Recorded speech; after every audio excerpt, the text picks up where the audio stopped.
quite like to have started each video off with something like completely non sequitur and try to be funny, but there's a lot going on in this one. So first things first, the beard. I know, been really lazy while we've been in lockdown and I can't be bothered shaving. Secondly, this.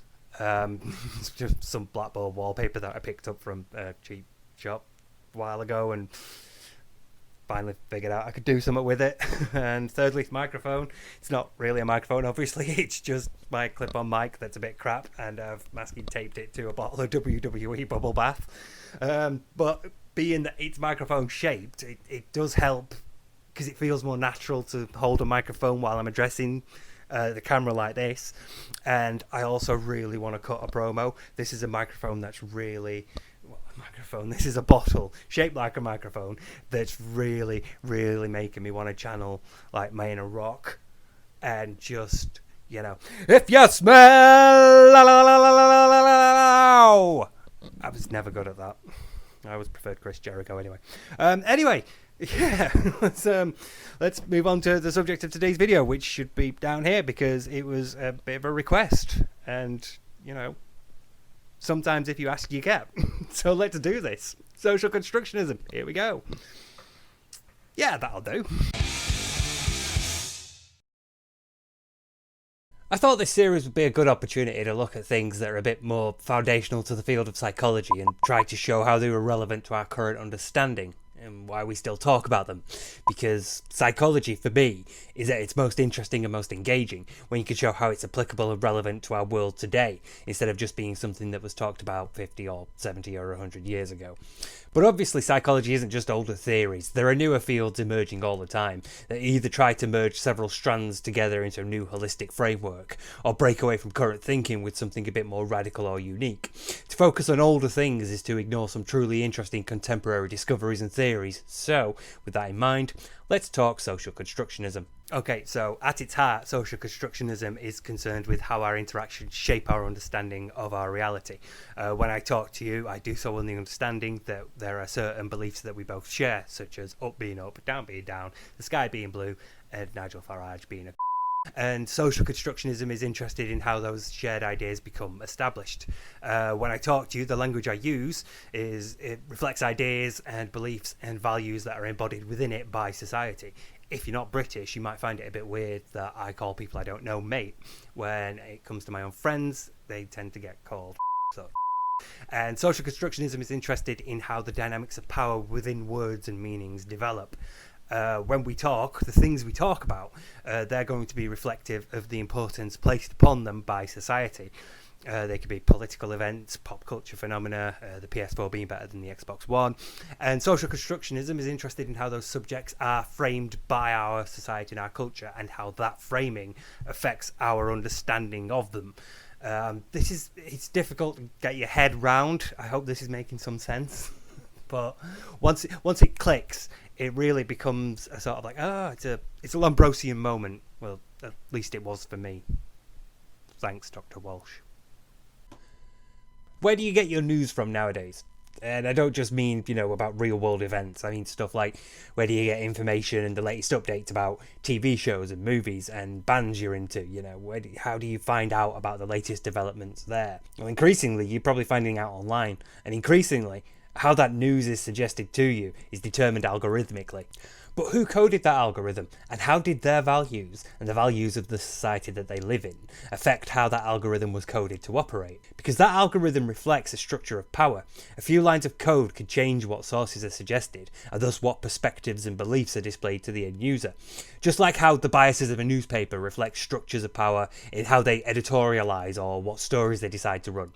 And how what films and TV shows get made also reflect structures of power. What people get cast, in what roles, in what stories, and what stories get to be told, all reflect beliefs, values, norms, and power in society. All of these things involve the transmission of information, even if it's not in the explicit sense of actually trying to teach you something. like I'm hopefully doing here. For example, by routinely casting a white man in a leading role in a film, you transmit the information that the leading role is for the white man, information that is reflective of the power balance within your society, and that will be subconsciously understood by the audience. Social constructionism questions the transmission of information, because it's through the sharing of information that our experiences of reality are formulated. How I understand information and what I do with it are directly influenced by who told me that information, how they told me, and why. And those are things that are influenced by the society that I find myself in. In this sense, reality is socially constructed, which is why the transmission of information is a key interest here. Another key concern for social constructionists is language, and I don't mean that in a sense that I can't say the word during one of these videos or else I'll get an angry telling off next time my dad phones me sort of way. I mean that in the sense that language has values and meanings attached to it, and they can drastically change an individual's interpretation and understanding of events and information that they're given. There's a very famous experiment in forensic psychology by Loftus and Palmer. They showed participants footage of two cars colliding, and they asked participants to estimate what speed they thought the cars were travelling at when the collision occurred. But by changing the verb that they used, they got different results. A group that was asked, when the cars bumped, returned lower speed estimates than a group that was asked when the cars smashed. And I'm bringing this up because it shows that language has power. Language represents power at times. And this matters when your reality is socially constructed. And the primary means of you constructing that reality is through language.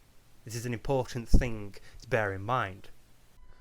Some of the earliest work in the field of psychology was research into the development of thought and language. We need to take a brief moment to consider that, because it's important to the concept of social constructionism as a whole. I mean, after all, which comes first, language or thought? Do you learn to think before you can conceptualize those thoughts through language? Or do you learn to mimic the sounds made by those around you before you can understand what those sounds mean? Or do both develop alongside each other and become increasingly intertwined as you grow up?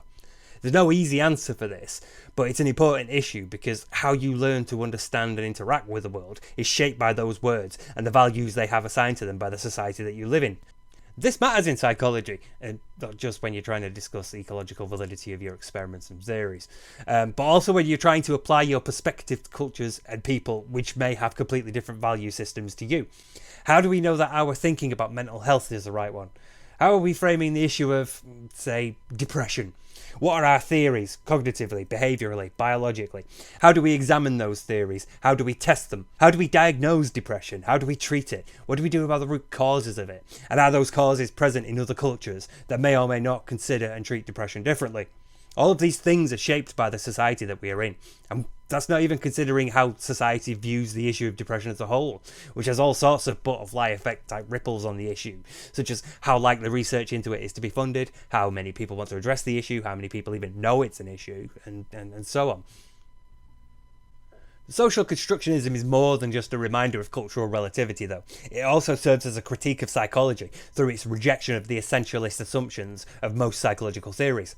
Or to put it another way, social constructionists reject the idea that there's something inherent in all of us, some biological or psychological component that can explain our behaviours and personalities and beliefs. And they also disagree with the belief that objective and unbiased observation and experimentation can reveal fundamental truths. There's no one single definition of social constructionism, which, now that I mention it over 5 minutes into a video about social constructionism, I suddenly realised would have been a great thing to put at the start.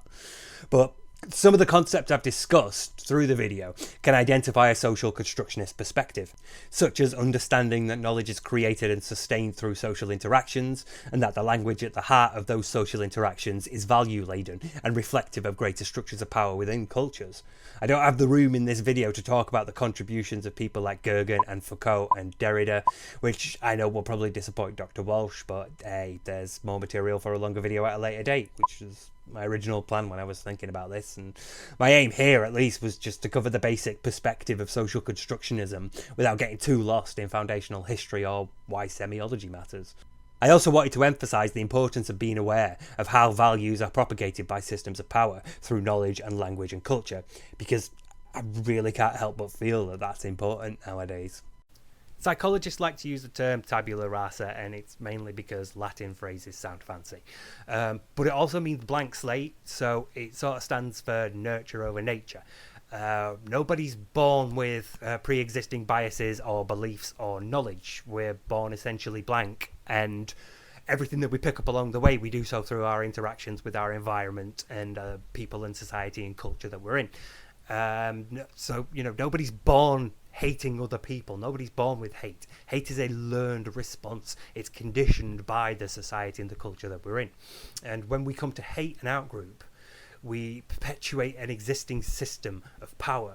We are furthering and propagating a system that prejudices against that outgroup. And these systems are everywhere. How powerful they are depends on where you're drawing in-group, out-group distinctions.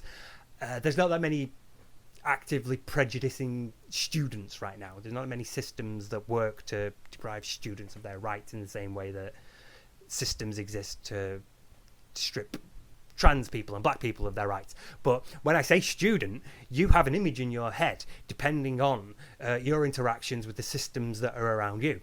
It might be bookish nerds, it might be the young ones, it might be whiny snowflake liberals demanding safe spaces. This all depends on your experience with the systems in the culture that you're in.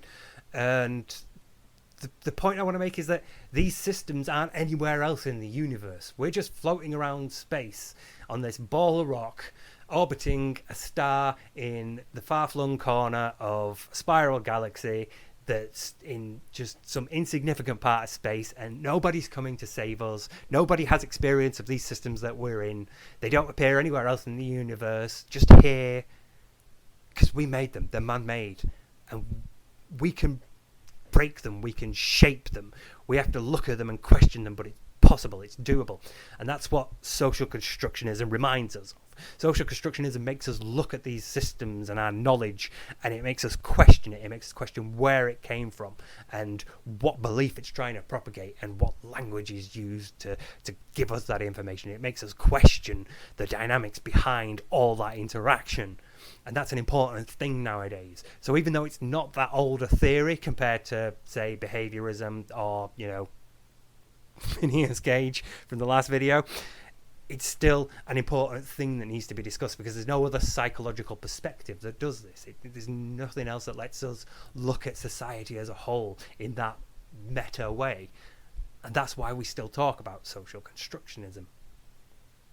Black Lives Matter. Trans rights are human rights.